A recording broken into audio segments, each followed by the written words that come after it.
"Call me Ishmael." These words echo through time, an invitation to adventure. Herman Melville immerses us in a world of wild storms and the silent depths of the ocean. It's a world where men hunt giants, driven by obsession and revenge. The sea, in all its grandeur, becomes a character itself. Join us aboard the Pequod, a whaling ship destined for glory or ruin. We will explore the depth of its themes, the beauty of its language, and the timeless power of its story. Don't forget to subscribe so you don't miss any of the next episodes.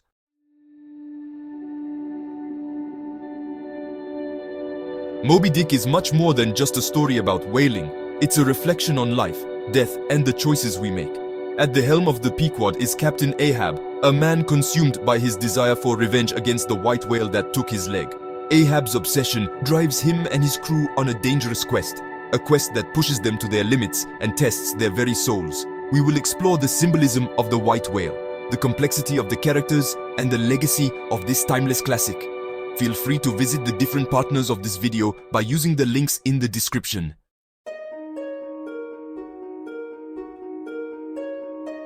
To understand Moby-Dick, we must first understand its creator. Herman Melville, born in 1819, lived a life as grand and unpredictable as the sea he wrote about. His childhood was marked by financial hardship, forcing him to go to sea at a young age. Melville's years as a sailor were anything but glamorous. He experienced the harsh realities of life aboard a whaling ship, the backbreaking work, the constant danger, the isolation. These experiences would shape his worldview and provide him with rich material for his writing. These experiences would later be found within the pages of Moby-Dick, imbued with a depth and realism that could only come from first-hand experience.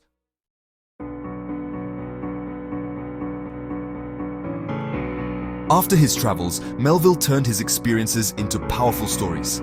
Inspired by his adventures in the South Seas, his first novels brought him success as a writer. But Melville wanted to write about deeper themes, about the big questions that preoccupied him. In 1851, Melville published his masterpiece. The novel, a complex story about obsession, fate, and human existence, sparked mixed reactions. Some critics praised the book's scope and ambition, while others found it difficult and confusing. Sadly, Melville's most ambitious work was also his biggest failure during his lifetime. It wasn't until the 20th century that Moby-Dick was rediscovered and recognized as a masterpiece of American literature.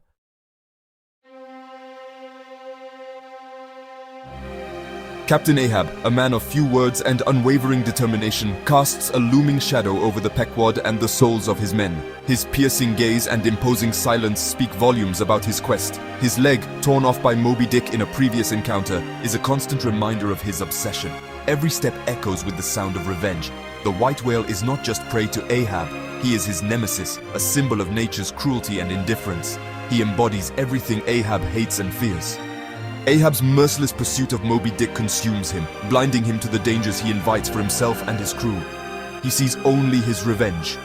His obsession becomes a contagious disease, infecting the crew, a mixture of fear and fanatical zeal. The men are caught between loyalty and terror. Starbuck, the first mate, a man of reason and caution, recognizes the danger of Ahab's obsession. He sees the madness that holds the captain captive. He tries to reason with the captain, to remind him of their duty to the ship and their lives. But his words fall on deaf ears. For Ahab's will is made of steel, his heart set on revenge. Nothing can sway him from his goal. The Pequod sails on, driven by Ahab's will and the winds of fate, towards an uncertain future. Every wave brings them closer to their destiny.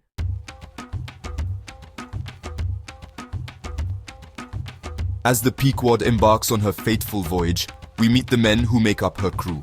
A diverse and colorful bunch. There's Tashtego, the Native American harpooner, whose connection to the sea runs deep, and Dagu, the African giant, whose strength is only surpassed by his kindness. Each man brings his own skills, beliefs, and experiences to the ship, forming a microcosm of humanity on the vast canvas of the sea. They work together, eat together, and face the perils of the deep as one, their fates intertwined by the threads of destiny. But beneath the surface of camaraderie and shared purpose, tension brews. Ahab's obsession casts a shadow over the journey, stirring whispers and unease. The men sense that this is no ordinary whaling expedition. It is a quest driven by something darker and deeper.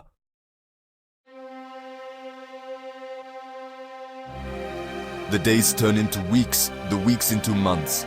The Pequod sails across the ocean, guided by the wind and the tails of the white whale. they brave storms, encounter giant squid, and witness the wonders and terrors of the deep sea. Then, on an unforgettable day, the lookout cries out. A white hump, like a snow-capped mountain, breaks through the surface. Moby-Dick, the legendary white whale, has risen from the depths. Ahab's obsession reaches its peak. He gives the order to lower the whaleboats, determined to confront his nemesis. The crew, torn between duty and fear, prepares for the final battle. The clash between Ahab and Moby-Dick is a titanic struggle, a struggle that will decide the fate of the Pequod and all aboard.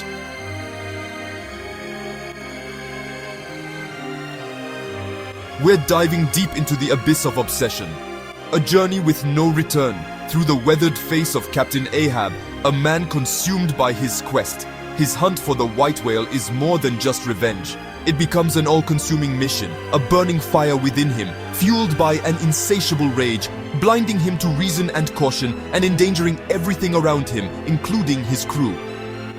Ahab's obsession infects the Pequod, transforming the voyage from a whaling expedition into a feverish and dangerous crusade. His unwavering focus on Moby-Dick creates a palpable tension that permeates the ship and influences the thoughts and actions of the crew, pulling them into a spiral of madness. They are swept away by his obsession, carried along by a current they can barely control as they fight for survival.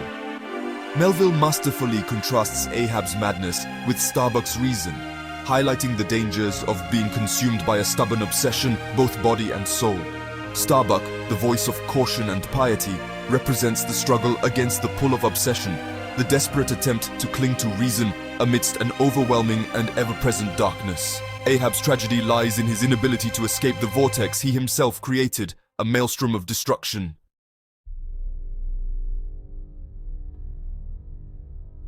The ocean, vast and unforgiving, is the constant backdrop for this adventure. It's a powerful symbol of nature's power and indifference. The Pequod, a small ship on the vast expanse of the ocean, represents the fragility of human existence against forces far greater than ourselves. Melville uses striking imagery to show the two faces of the ocean, its beauty and its cruelty. One moment, the sea can be calm and peaceful, the next it can transform into a raging storm. It is a source of both life and death, a reminder of humanity's insignificance in the cosmic order. The whale itself, especially Moby-Dick, embodies this wild spirit of nature. Its enormous size, unpredictable behavior, and ability to disappear into the depths represent the limits of human understanding and the awe-inspiring power that lies beyond our reach.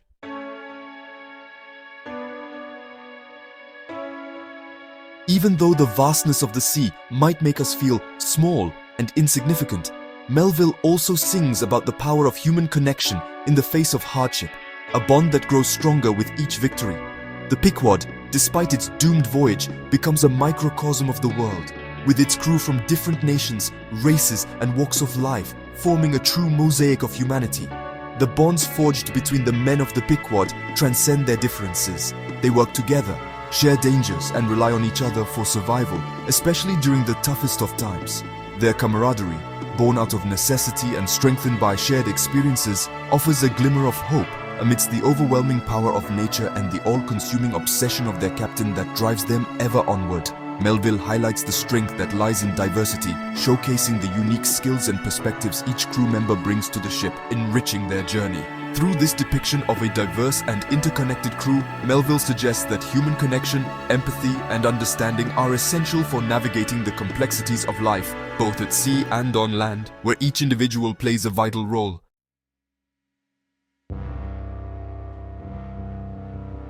The most enduring symbol of the book is undoubtedly the white whale itself. Moby-Dick is much more than just an animal. He's like a blank canvas onto which each character, even each reader, can project their own fears, desires, and interpretations. For Ahab, Moby-Dick embodies evil, a force of nature that must be conquered to restore order to his world. For Ishmael, the whale becomes a source of endless fascination, a creature of myth and legend that represents the unfathomable depths of the sea and the mysteries of existence. The white whale can be interpreted as a symbol of fate, as the embodiment of the uncontrollable forces that determine our lives. Ultimately, the meaning of Moby-Dick remains fluid and subjective, changing with the perspective of the observer.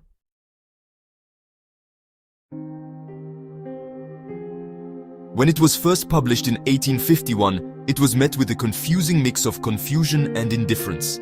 Critics and readers struggled to understand the complex plot, the philosophical depth, and the departure from Melville's earlier, more adventurous stories.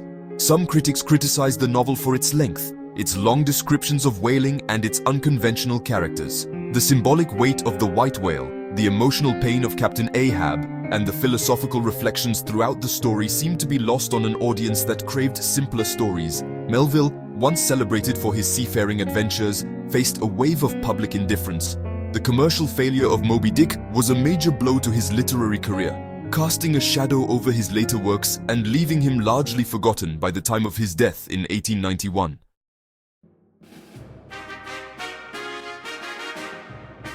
With the dawn of the 20th century, a new generation of readers and scholars rediscovered the power and complexity of this work.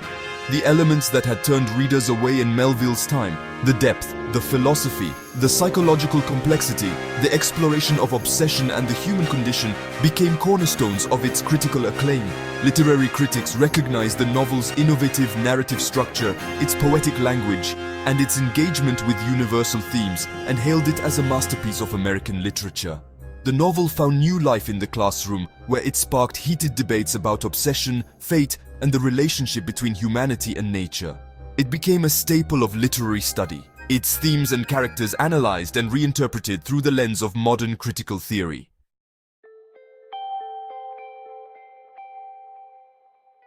The influence of Moby-Dick reaches far beyond literature. The novel has inspired countless adaptations, reinterpretations, and artistic expressions across various mediums. From plays to operas, films to visual arts, Melville's masterpiece to captivate and inspire creative minds. The iconic image of the white whale has become a cultural reference, a symbol of the raw power of nature, the elusive nature of truth, and the relentless pursuit of obsessions. Its presence is felt in music, fashion, and even in everyday language, a testament to the enduring power of Melville's creation. The exploration of obsession, revenge, and the human condition in Moby-Dick continues to resonate with readers today. If you enjoyed this video, please like, subscribe, and share.